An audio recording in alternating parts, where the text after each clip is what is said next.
Hello everybody and welcome to the next chapter of our course on basic construction materials. This chapter deals with cement and concrete.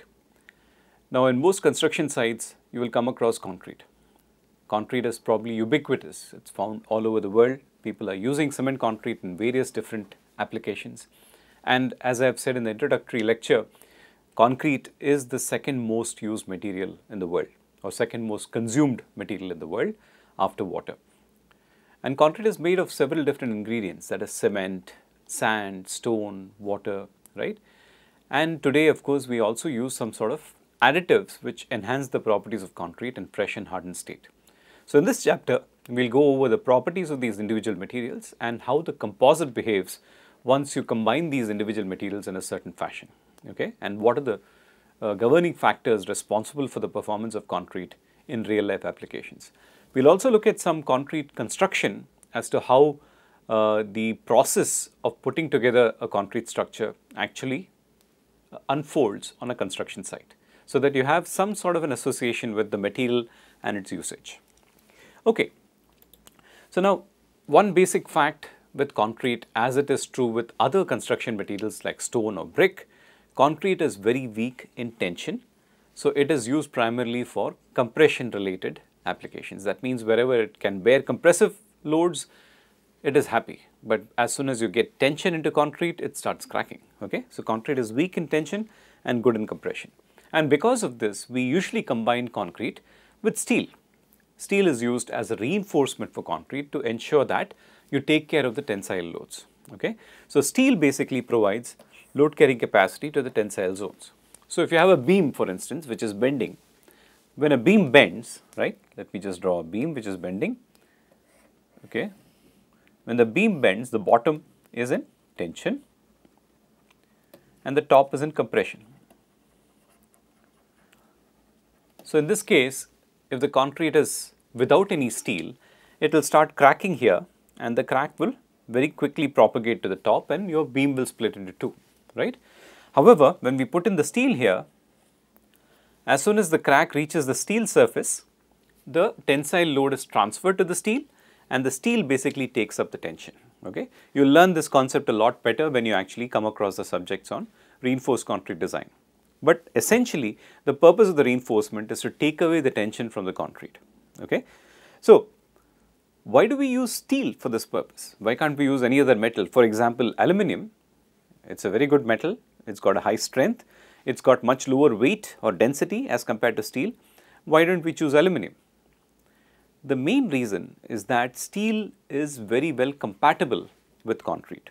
Steel and concrete are compatible materials. So steel has nearly the same coefficient of thermal expansion or alpha as concrete. So in case there is a temperature change, the concrete and steel both would expand or contract depending upon whether you have an increase in temperature or a decrease in temperature. Okay? So if they contract or expand at different rates, obviously you'll get incompatibility. So if they have the same rate of thermal expansion or same coefficient of thermal expansion, they will expand at the same rate or contract at the same rate, indicating that you will not get any failures and the composite will be proper. So that's why steel is ideal for concrete, that it has nearly the same coefficient of thermal expansion. But in terms of engineering properties like modulus of elasticity, the two materials are entirely different. And much of the design of reinforced concrete that is done with that kept in mind, that your modulus of steel is much more than the modulus of elasticity of concrete. But nevertheless, they are highly compatible. Steel also provides excellent tensile strength, which is of course provided by many other metals, but they don't have the same compatibility properties with concrete. Further, the concrete basically protects steel from corrosion. So they are mutually helping each other out. Okay? And finally, it's very important to understand that the composite that you produce, the reinforced concrete, behaves in a manner that can take up both compressive and tensile loads. Okay? So steel being good in tension, steel and concrete having the similar coefficient of thermal expansion, these two are the properties that we desire the most, and concrete protects steel from corrosion. Okay? That is another aspect that we talk about. and reinforced concrete becomes very ductile because of the presence of steel. Okay? If steel were not there, concrete will behave in a very brittle fashion. It will break suddenly without any warning. Okay? Now, of course, we know that steel corrodes. Steel will eventually corrode. Okay? Steel has to corrode because the iron in steel wants to get back to its natural state of iron oxide. Okay? Now, what we have to do is design the structure with concrete in such a way that it will protect the steel from corrosion at least until the useful life of the building is over. For example, when you are building a house and you are using reinforced concrete in it, you want to build the house to last you at least your lifetime, right? A typical human being would probably build their house when they are around 40 to 45 years old, right? And assuming you have a good long life up to about 85 to 90 years, that means you have an additional 40 to 50 years to design for, right? So, the house should serve your needs for the next 50 years, and you design your structure in such a way that the steel is protected from corrosion for 50 years by the concrete that surrounds it. Okay? So, both are ideally compatible with each other and both produce an excellent composite that we know as reinforced concrete. Of course, I should also add that steel bonds quite well with concrete. There are other modern reinforcement options that are also available. We will talk about that in the composites, polymers and plastics chapter, like fiber reinforced plastic, where you have fibers embedded in a plastic matrix, and these form very lightweight, excellent tensile strength composites. But there are certain disadvantages about using these. We will talk about that when we actually get to the chapter on composite materials. And meanwhile, of course, my colleague Dr. Pillai will cover the aspect of steel itself, right, construction with steel as well as steel as a reinforcing material, and the problems of corrosion will be covered by Dr. Pillai. Okay. So, let us proceed with our discussion on cement and concrete. In India, reinforced cement concrete is the most popular construction material. Now, if somebody asks you why is this the case, then you would be able to answer quite clearly that it is probably going to be driven by the economy, right.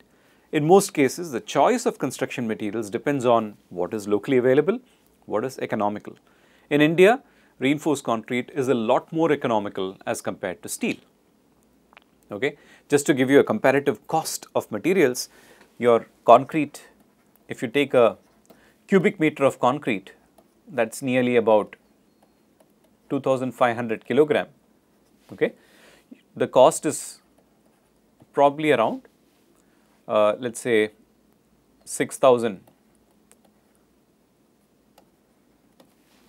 rupees. Steel on the other hand, usually you measure it in terms of tons. Okay. In tons, the cost is almost about 50,000 rupees per ton. Okay. A ton is 1000 kilograms. So, 1000 kilograms of steel costs you nearly 50,000 rupees, whereas 2,500 kilograms of concrete costs you only about 6,000 rupees. So, and this is top of the line concrete. Okay. If you have the options of actually making concrete even cheaper than that. So, concrete is a lot more economical as compared to steel. If you go to job sites, you will also realize that steel construction requires a lot of skill. You need skilled labor to be present to ensure that the steel segments are actually jointed together properly with the right welds, nuts, bolts and rivets and so on. In concrete, you will see that the most basic of functions are going on at the job site. You do not necessarily have people who are well trained. Of course, I am not saying that is actually a good thing. You need to have people who are well trained to ensure that the supervision of the people who are unskilled is proper on the job site. But that does not happen in many of the job sites, and because of which your concrete quality turns out to be poor. Okay. So, concrete requires less skill as compared to steel to operate on a job site. You need less skill to work with the material. It is very easy to work with, it is easy to apply, and then it is economical. And these are the reasons why concrete is much highly preferred as compared to steel. Now, of course, if you think about the time taken for construction, steel construction happens much faster because all the components of the steel construction come from a fabrication in the factory, right? They come to the site and all you need to do is assemble them properly. Concrete on the other hand, in most cases would be made on the site and you need to wait for some time for the concrete to gain strength. We will talk about that a little bit later. Okay? So, in terms of time, steel construction is much faster, but because of that obviously The cost of the materials is high, the time taken is less, so obviously the overall cost of steel construction is going to be much higher than that of concrete construction. Okay. So, as a result, you have a preference towards concrete. Okay. Now, concrete can be supplied and mixed in many ways. It can be either site mixed, that means you are mixing directly on the site, or it can be supplied from a central mixing plant. At least most of you who live in the cities would have seen these ready-mix concrete trucks. Sometimes they are called millers, taking the concrete from the central mixing plants to the job site where the concrete is dispatched or delivered. Okay. So, this is a common sight in most urban areas and even rural areas these days, which are in proximity with a good quality concrete plant. Okay. However, of course, in India most concrete is still site mix, because that is an easy operation, right. People are able to do it on their own on the site. So, why spend all the money to get a centralized mixing plant concrete, even though it may be better in quality? Of course, that is something we will talk about a little bit later.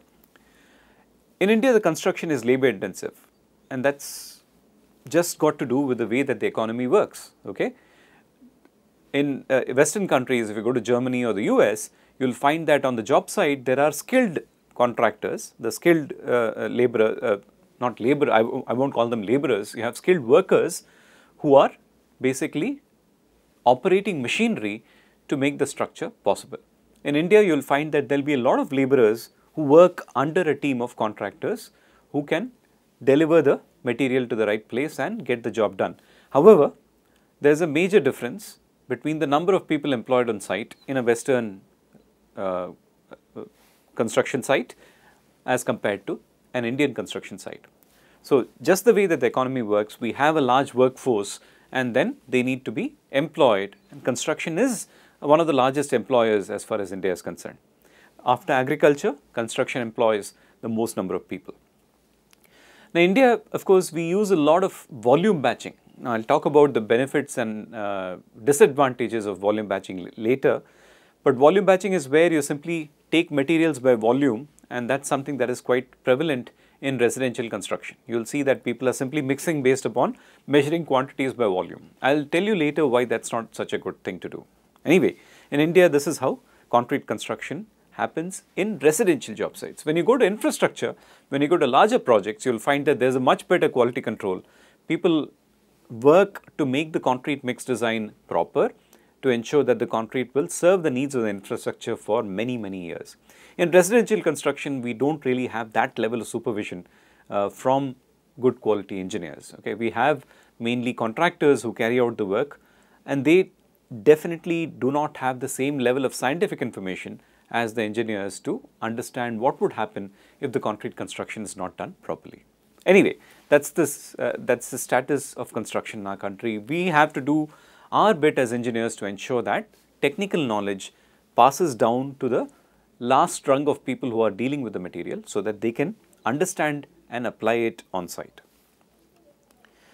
Now, of course, this is just an example of building in plain concrete. You see these concrete blocks which have been laid here, okay, and you see this is actually a concrete pavement that has been prepared. Okay, as I said, concrete is excellent in compression, but it's poor in tension. So, the limitations need to be overcome by optimizing the shape or providing reinforcement like steel. So, if you can build with all arches and domes, you don't need any material to take care of the tension, because in arches and domes, the load is entirely transferred by compression.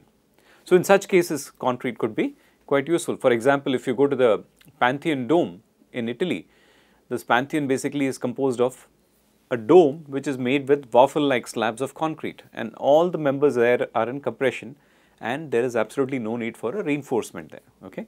So, examples are there where plain concrete can be used, but it is quite difficult to construct with plain concrete. So, that is why we always construct with reinforced concrete, where steel is embedded in the concrete, and together steel and concrete provide a composite action that takes care of both compression and tension. So, here for example, you have the formwork, right, that is the wooden mold into which you have placed the steel reinforcement, that is your reinforcement that is placed inside. So, wooden formwork outside, and then once the steel reinforcement has been completely placed, you will then pour the concrete into this mold. Okay. Again here, this is the process of pouring the concrete from the back of a truck. You see that this is pouring the concrete, and the concrete appears to be quite fluid. So, it is essentially going to be flowing right under the reinforcement, and then you will be subjecting it to processes like vibration or compaction to ensure that it properly envelops the reinforcement, because if you have gaps between concrete and steel in a composite, they will not function together as a composite material. You will have individual functions, and that will not be the right way to go about it. Now, in most modern buildings, at least in the urban areas, you will see that people are following what is known as framed construction, RCC, framed construction. So, here what you see here, you see that the columns, the beams and the slabs are basically coming on top, right? The slab, okay, the columns, beams and the slab, they are all made with reinforced concrete. So, essentially you make up a frame. Okay. And as we talked about in the masonry lecture, you can then go about filling up this gap here, which is left behind between the between the columns and the beams. This gap can be filled by masonry infill. Okay. You can put masonry infill. As I said, today in modern construction, most common masonry infill that we use is lightweight concrete blocks.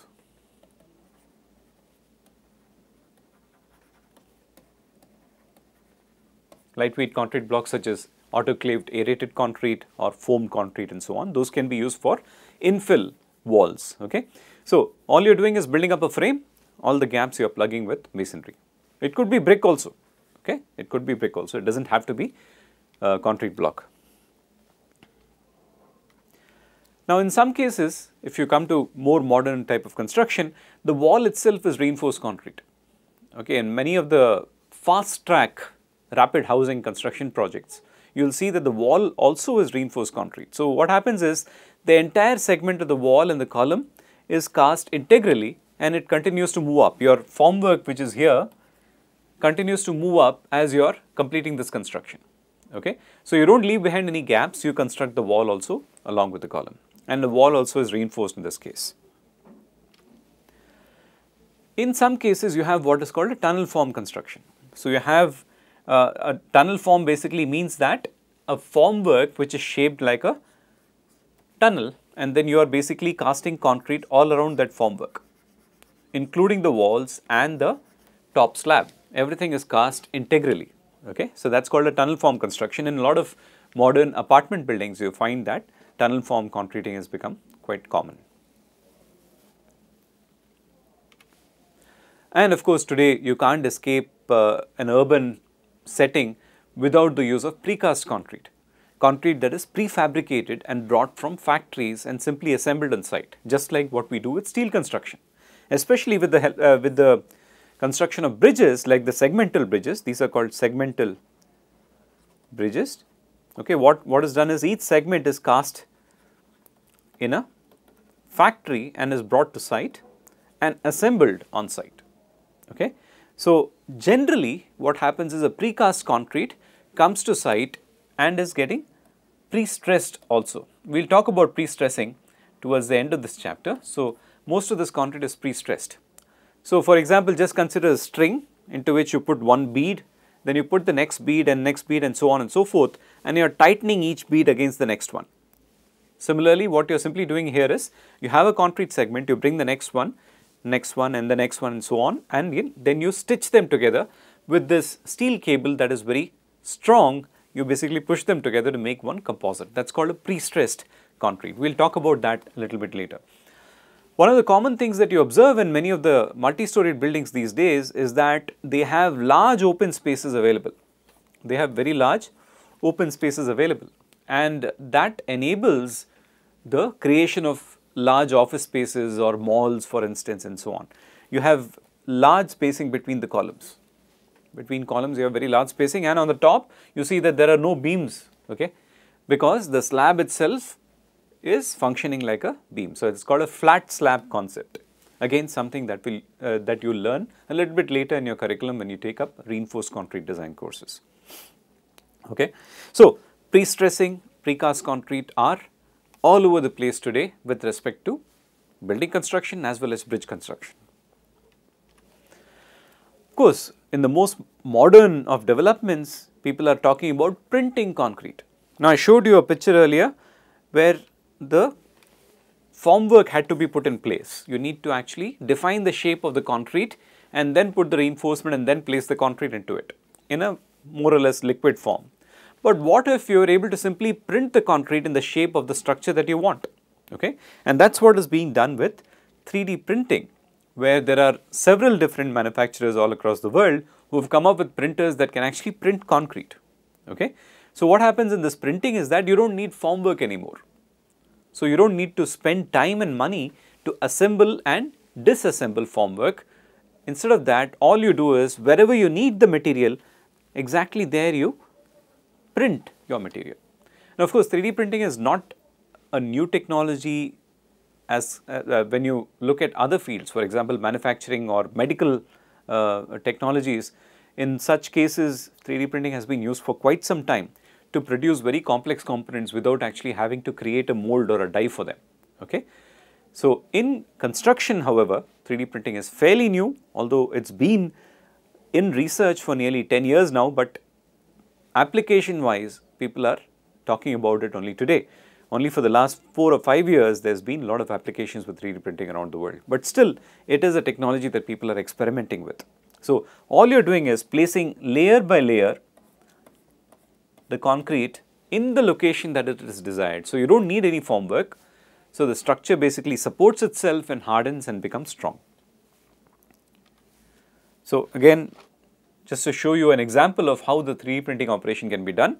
So, on the top left you find a centralized factory where the printing of these components is actually happening. You see here, this nozzle basically is depositing the concrete on in the layers. So, each layer is being deposited separately. Once the layers are printed and the entire wall segment is printed, they are stacked and then cured. The concrete has to be cured or sprayed with water until it gains strength. So, once it's done, you then transport it to the site and then assemble it almost like a masonry structure. Okay?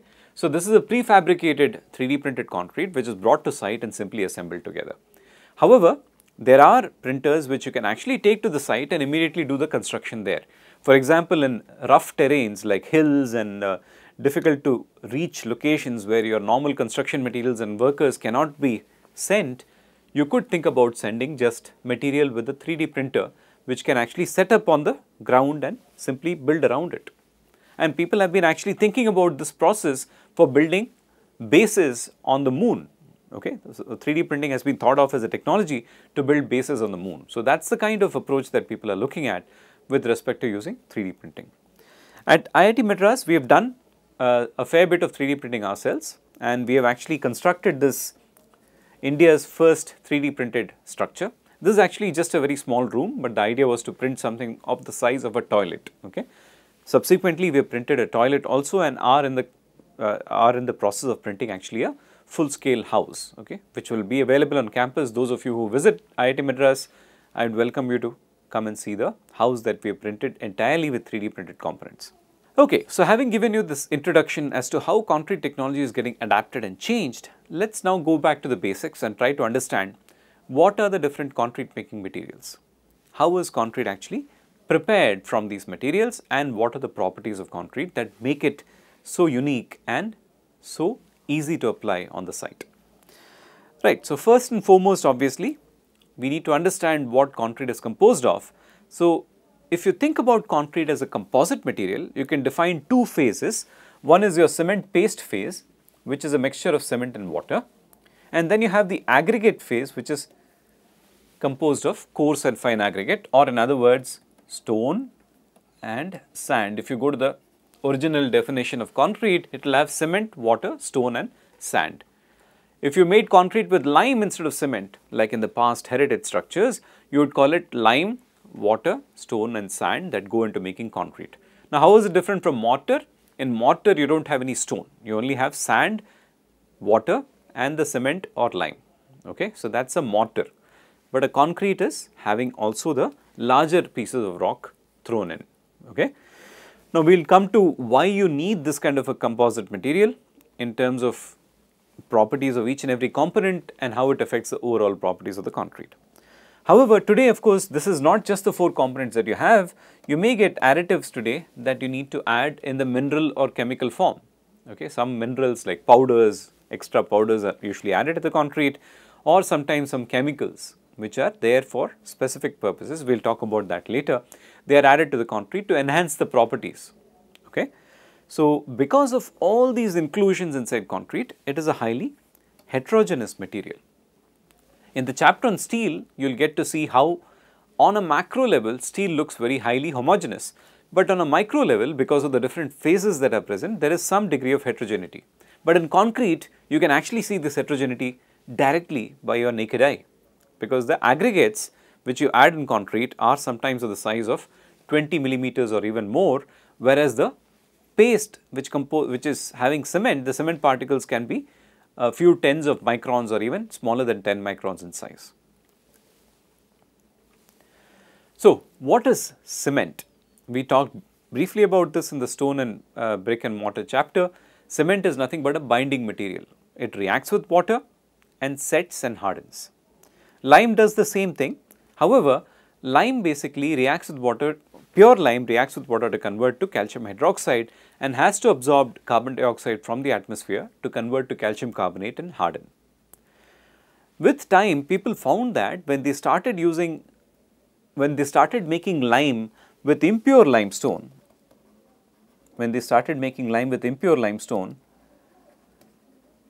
they used to get lime that produced high strength.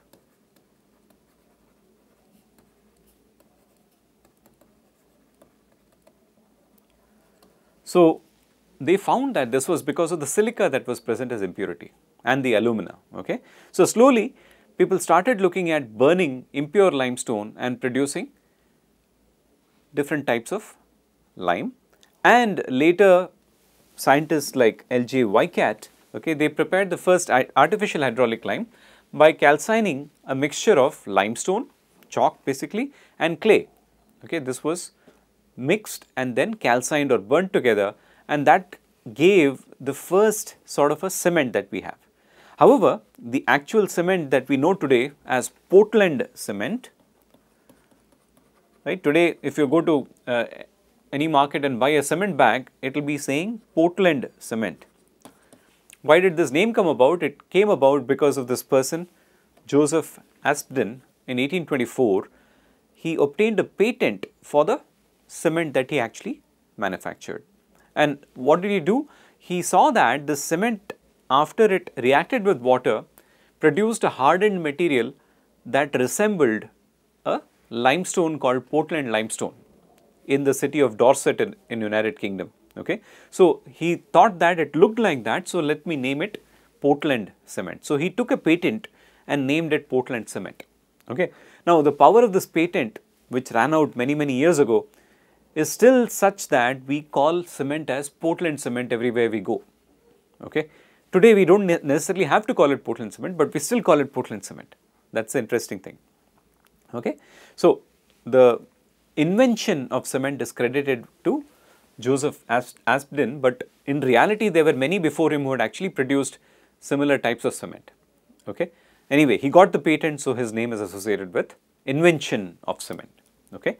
Now, of course, after him, his son basically took over the manufacture of cement and then produced the more modern type of cement as we know it. Okay. Over the years, cement technology has evolved. People have tried to produce cement in much more modern sort of a kiln, modern sort of an operations, and because of that you have much more controlled quality of cement that you actually get in the market today.